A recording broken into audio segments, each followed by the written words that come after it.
स्वागत है दोस्तों, आज हमारे विष्णु पुराण के ज्ञान पर। और आप ज्ञान और वैदिक की बातें सीखना चाहते हो तो हमारे चैनल को सब्सक्राइब कर ले। गाय को रोटी खिलाने से क्या फल मिलता है? गाय के किस अंग को स्पर्श करने से रोग नष्ट होते हैं? गाय को नमस्कार करने से क्या फल मिलता है? इसके मनुष्य को कितने फायदे मिलते हैं?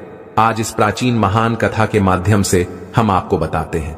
तो चलिए बिना देरी किए आपको सुनाते हैं गौ माता की यह महान कथा। दोस्तों, एक बार देवर्षि नारद भगवान श्री कृष्ण से मिलने के लिए द्वारका नगरी में पधारते हैं। भगवान श्री कृष्ण के पास आकर नारद जी उन्हें प्रणाम करते हैं। देवर्षि नारद को देखकर भगवान श्री कृष्ण प्रसन्न हो जाते हैं और पूछने लगते हैं, हे देवर्षि, आपका द्वारका में स्वागत है। आज किस प्रयोजन से द्वारका में आने का आपने निर्णय लिया? देवर्षि नारद हर्ष के साथ कहने लगते हैं, हे प्रभु, आप तो सब कुछ जानते हैं, फिर भी इस दास से पूछ रहे हैं। भला आपसे कोई बात छिपी हुई है? मेरे मन में क्या प्रश्न है आपको भली भांति पता है। भगवान श्री कृष्ण कहते हैं, हे देवर्षि, मैं आपकी द्विधा को जानता हूं और यह भी जानता हूं कि आप समस्त मनुष्य जाति के कल्याण के लिए ही आज यहां पर पधारे हैं। आप निसंकोच होकर पूछें, आपके मन में जो भी प्रश्न हो। फिर देवर्षि कहने लगते हैं, हे प्रभु, यदि आप चाहते हैं तो मैं आपसे एक प्रश्न पूछने की चेष्टा करता हूं। प्रभु, मैं आज पृथ्वी लोक का भ्रमण कर रहा था तो मैंने बड़ा ही विचित्र दृश्य देखा। मैंने देखा कि कुछ दुष्ट मनुष्य गायों को मार रहे थे, वही दूसरी ओर कुछ मनुष्य गायों की पूजा भी कर रहे थे। तो प्रभु, यह दृश्य देखकर मुझे बड़ी व्यथा हुई। मनुष्य खुद के स्वार्थ के लिए निष्पाप पशुओं पर अत्याचार क्यों करता है? हे प्रभु, मेरे मन में यह जानने की जिज्ञासा हो रही है कि जो मनुष्य गाय की सेवा करता है, उसकी पूजा करता है, उसे क्या फल मिलता है, और जो पापी गायों पर अत्याचार करता है उन्हें कौन सा दंड मिलता है। इस प्रकार से नारद जी द्वारा पूछे जाने पर भगवान श्री कृष्ण मुस्कुराते हुए कहने लगते हैं, हे देवर्षि, आपने बहुत ही उत्तम प्रश्न किया है। जो गायों को कष्ट देता है उसे तो उसके पाप कर्मों के लिए नरक में दंड अवश्य मिलता है, किंतु जो गायों की सेवा करता है उन्हें उत्तम लोकों की प्राप्ति होती है। गायों की सेवा करने से पृथ्वी लोक पर और परलोक में मनुष्य को कौन सा फल मिलता है, मैं आपको इस कथा के माध्यम से समझाता हूं। हे देवर्षि, आप इस कथा को ध्यान से पूरा जरूर सुने।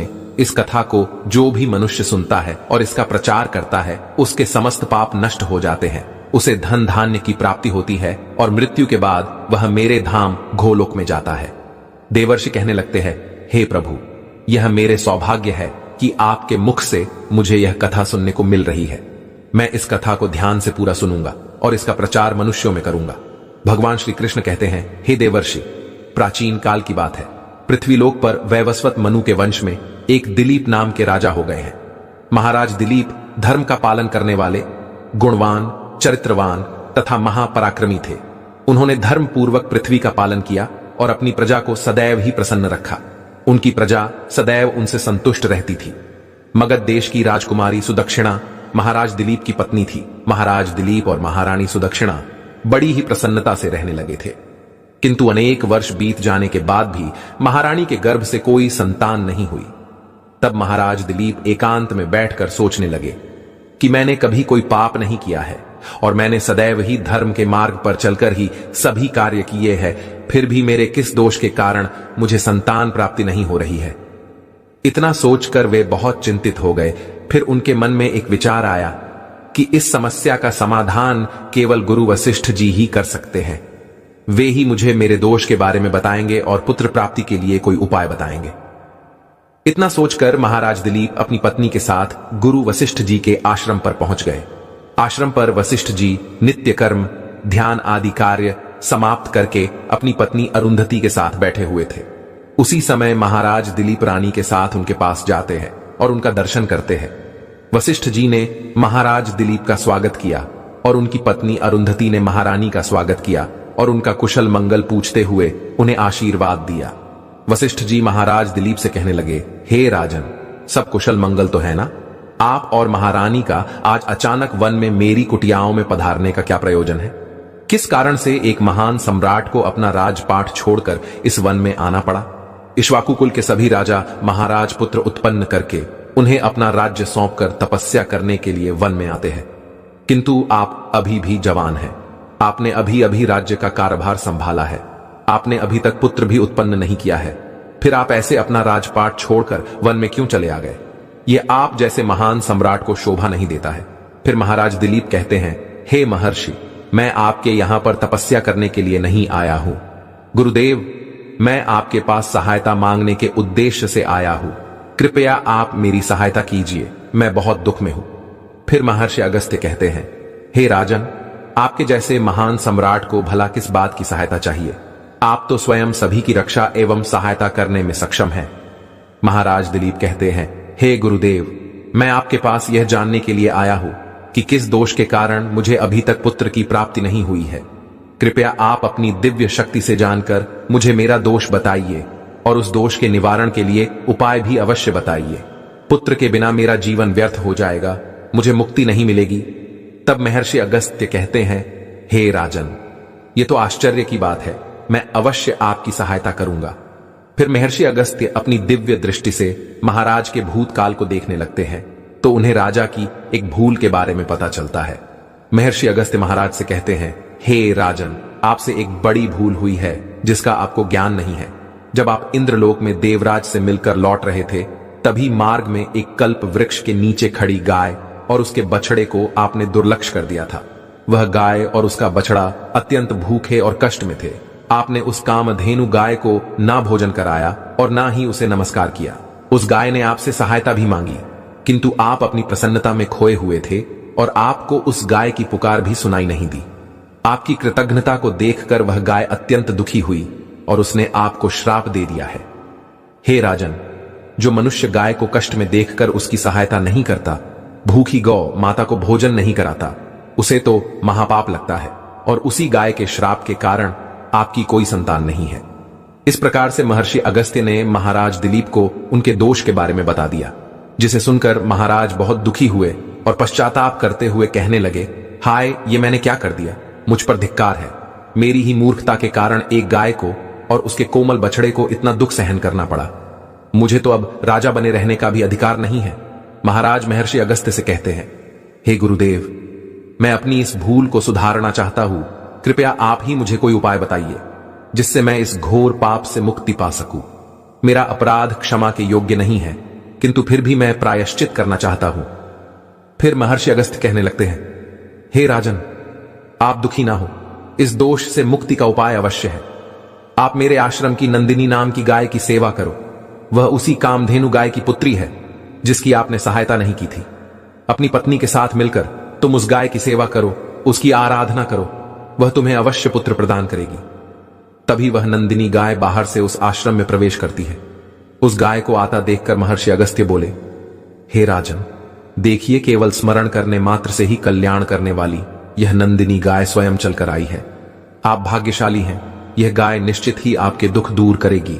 आप वन में इस नंदिनी गाय के पीछे पीछे चलकर इसकी सेवा करो, जंगल में रहने वाले हिंस्र पशुओं से इसकी रक्षा करो और आश्रम में लौट आने पर रानी सुदक्षिणा इस गाय की सेवा करे। इससे प्रसन्न होकर यह गाय तुम्हें निश्चित ही पुत्र प्रदान करेगी। फिर महाराज दिलीप ने ऐसा ही करने का वचन दिया और फिर दूसरे दिन सुबह महारानी ने गाय की पूजा की और महाराज उस गाय को चराने के लिए वन में लेकर गए। जब वह गाय चलने लगती तो महाराज उसके पीछे पीछे चलते, इधर उधर से हरी हरी घास लाकर उस गाय को खिलाने लगते। जब वह गाय किसी वृक्ष के नीचे बैठती तो महाराज भी उसके साथ बैठकर विश्राम करते। महाराज उस गाय के शरीर से डांस और मच्छरों को हटाते और अपने हाथों से उसके मस्तक को सहलाते। इस प्रकार से महाराज उस गाय की सेवा में लगे रहे।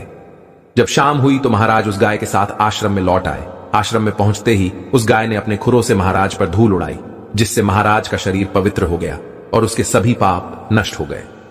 फिर महारानी सुदक्षिणा ने आगे आकर नंदिनी की अगवानी की और विधिपूर्वक उस गाय का पूजन किया तथा बारंबार उसके चरणों में मस्तक झुकाया। फिर उस गाय की प्रदक्षिणा करके हाथ जोड़कर वह उसके आगे खड़ी हो गई।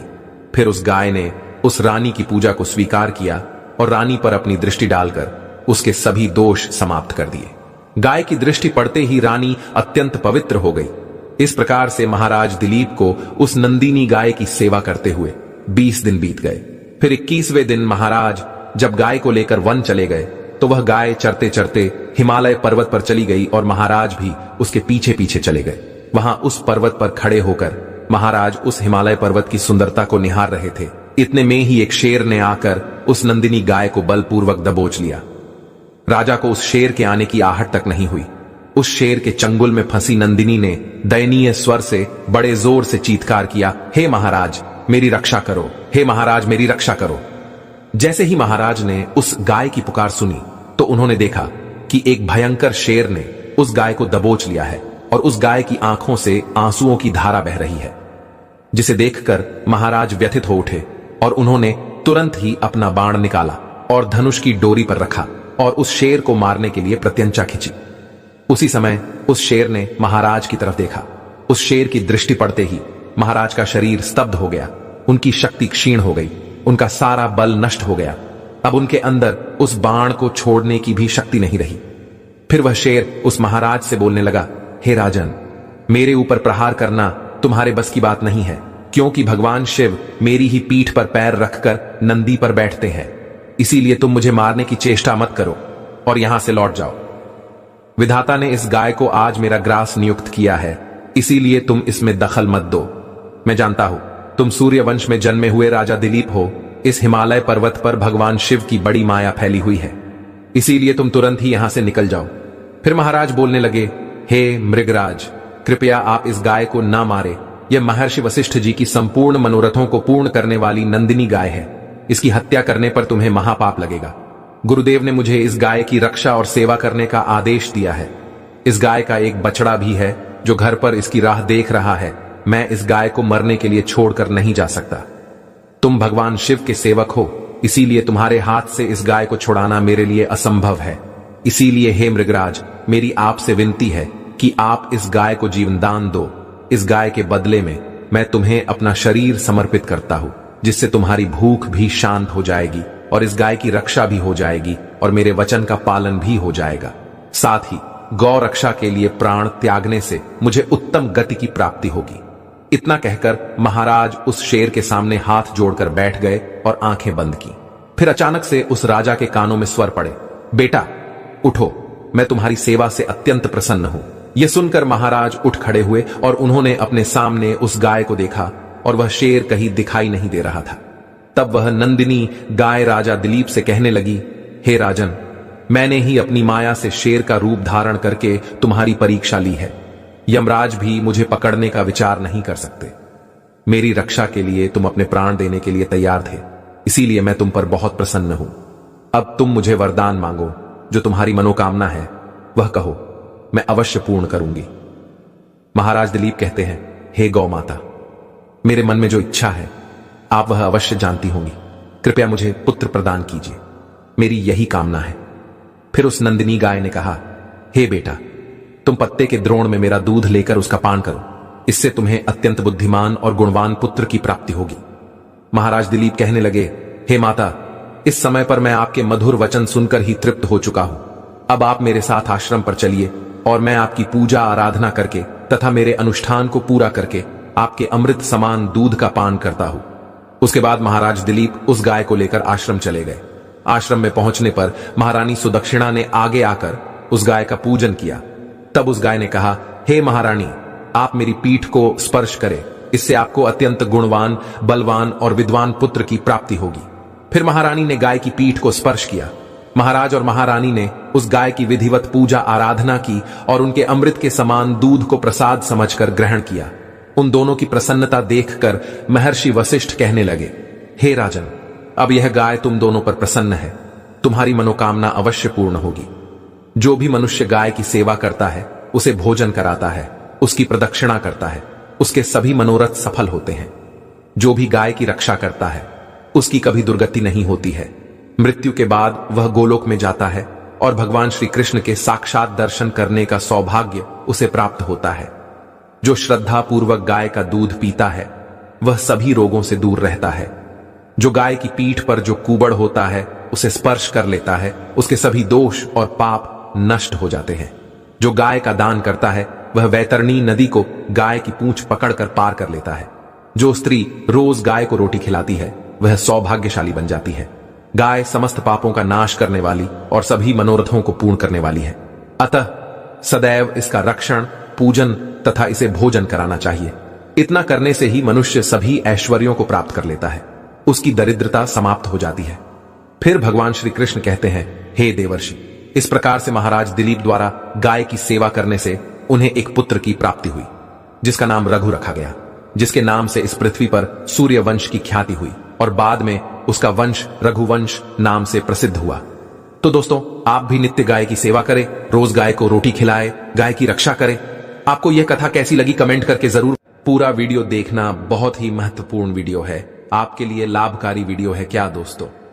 वीडियो का सबसे पहले तो आपसे रिक्वेस्ट करते हैं, भगवान विष्णु जी और माता लक्ष्मी के सच्चे भक्त वीडियो को लाइक कर देना और सच्चे दिल से कमेंट बॉक्स में जय श्री विष्णु, जय महालक्ष्मी, जय गौ माता जरूर लिख देना, जैसे आपकी समस्त मनोकामनाएं पूर्ण हो जाएं।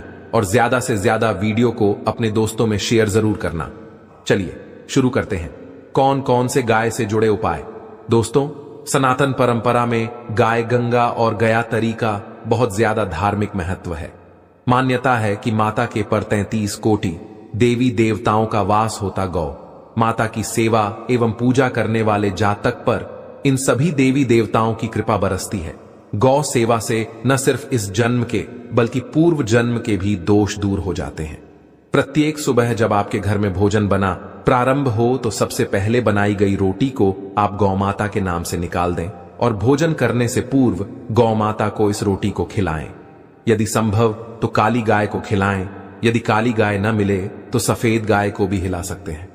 प्रत्येक ऊर्जा और मांगलिक कार्य में गौ माता या उनसे जुड़ी चीजें जैसे गाय का गोबर, गोमूत्र, गाय का दूध अथवा गाय के दूध से बना भी जरूर शामिल करें, इससे आपको उन्हें की प्राप्ति होगी। सनातन परंपरा के अनुसार जिस घर में गाय होती है उस घर से जुड़े सभी वास्तु दोष हो जाते हैं। किसी भी पूजा में गाय से हासिल 5 मई युक्त प्रथा का उपयोग जरूर शामिल करें, क्योंकि पंचम के बिना कोई भी पूजा पाठ और हवन सफल नहीं होता। जहां दोस्तों व कृपा पाने के लिए प्रतिदिन सप्ताह अथवा महीने में परिवार समेत एक बार गौशाला जाने का नियम जरूर बनाएं और वहां गायों को हरा जरूर खेल। इससे आपको शुभ फलों की प्राप्ति और साथ ही साथ गौ सेवा और ऊर्जा से 9 ग्रह शांत हो जाते हैं और इनसे जुड़े दोषों का निदान हो जाता है। गर्मियों में गौ माताओं को पानी पिलाएं और सदी में गौ माता को गुड़ जरूर खिलाएं। ध्यान रख कि गर्मियों में गाय को गुड़ खिलाएं। अनेक देवी देवताओं को अपने शरीर पर धारण करने वाली गौ माता से जुड़े कई शुभ और अशुभ संकेत भी होते हैं। मसलन गाय का दूध दुहते समय यदि गाय ठोकर मार दे और सारा दूध बिखर जाए तो अब शगुन होता है।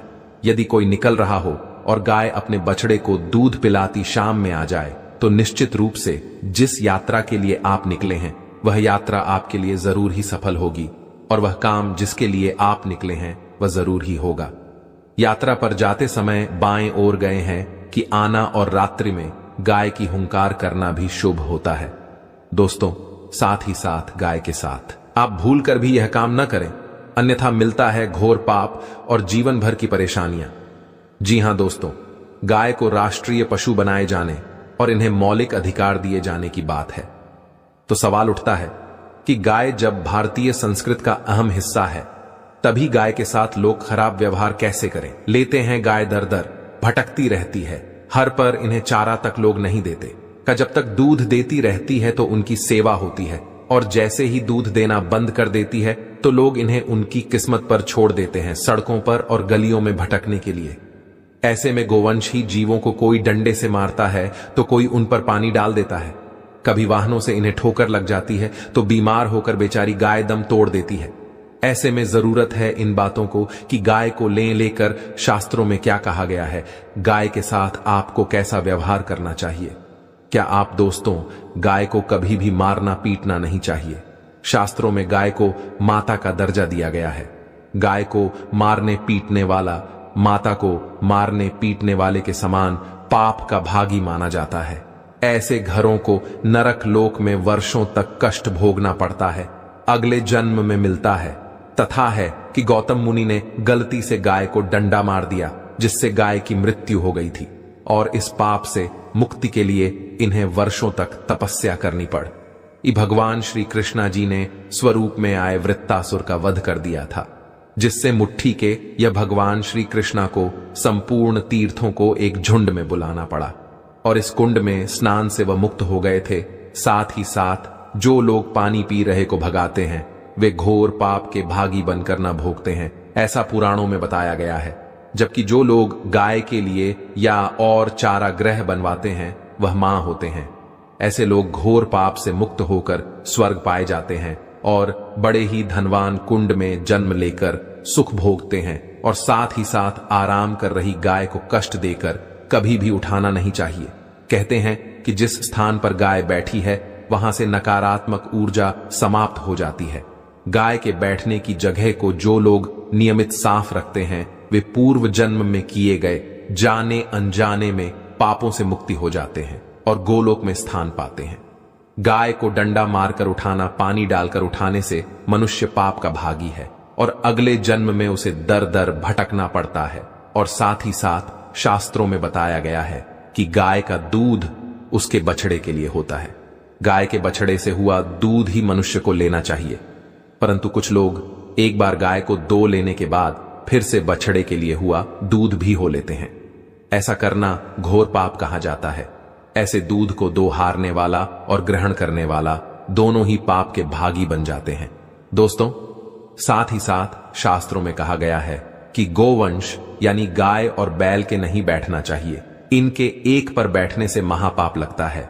ऐसे लोगों की यातना भोगनी पड़ती है। एकमात्र महादेव के अंश से उत्पन्न नंदी ही गौवंश ही है, जिस पर महादेव और महादेवी सवारी करती है, क्योंकि नंदी ने स्वयं अपनी इच्छा से महादेवी की सवारी बनना स्वीकार किया था। और साथ ही साथ शास्त्रों में गाय के दान को बहुत ही महत्व दिया गया है, परंतु ऐसी गाय का दान कभी नहीं करना चाहिए जो बूढ़े और बीमार हो।